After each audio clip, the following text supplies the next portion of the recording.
Alright, yeah, today we're gonna show you when to harvest grit, popcorn, dent, flint corn, the hard corn. So as you can see here, it's completely falling over.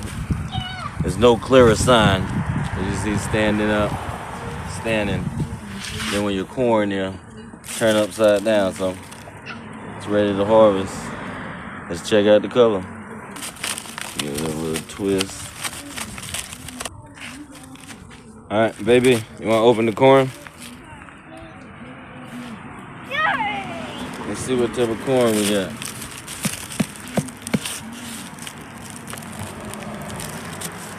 There you go, baby. I want to open. Almost there, baby. Wow, what color?